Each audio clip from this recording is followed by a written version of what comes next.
கொச்சி தனுஷ்கோடி தேசிய நெடுஞ்சாலையில் ஆணையரங்கள் அருகே சாலையில் சுற்றித் திரியும் கால்நடைகளால் ஆபத்துக்கள் அதிகரித்துள்ளது. கூட்டமாக சாலையில் நடமாடும் கால்நடைகள் போக்குவரத்து நெரிசலையும் ஏற்படுத்தி வருகின்றன. இருசக்கர பயணிகளும் விபத்துக்குள்ளாவதும் தொடர்ந்து வருகிறது.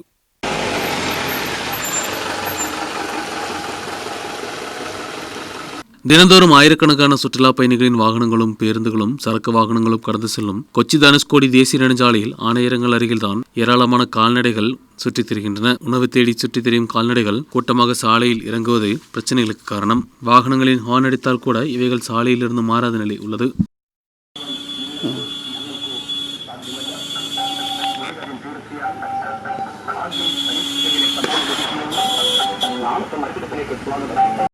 கால்நடைகள் இந்த பகுதியில் சுற்றித் திரிவதால் இருசக்கர வாகனங்களுக்கு பெரும் சிரமமாக மாறியுள்ளது. பாலைவன பகுதியில் சுற்றித் திரியும் கால்நடைகள் இருசக்கர வாகனங்கள் மோதி விபத்துக்குள்ளாகும் நிலையும் ஏற்படுகிறது. பலமுறை அதிகாரிகளுக்கு புகார் கொடுத்தும் பிரச்சனைக்கு தீர்வு காணவில்லை என்றும் பொதுமக்கள் தெரிவித்துள்ளனர்.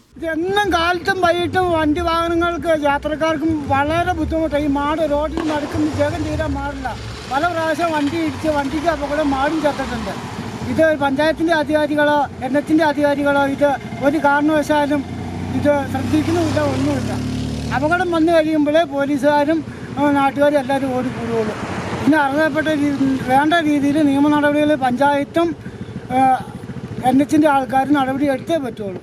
எஸ்டேட் பகுதியில் உள்ள தொழிலாளிகளின் கால்நடைகள் உட்பட இது வழியாக சுற்றித் திரிகின்றன. பெரிய இறக்கங்களும் வளைவுகளும் நிறைந்த தேசிய நெடுஞ்சாலையில் ஆபத்தாக திரியும் கால்நடைகளை உடனடியாக மாற்றுவதற்கு நடவடிக்கை எடுக்க வேண்டும் என்றும் பயணிகள் கேட்டுக் கொண்டுள்ளனர். கால்நடைகளை அவிழ்த்துவிட்டுள்ள உரிமையாளர்களுக்கு எதிராக சட்ட நடவடிக்கை எடுக்க வேண்டும் என்ற கோரிக்கையும் வலுவடைந்துள்ளது.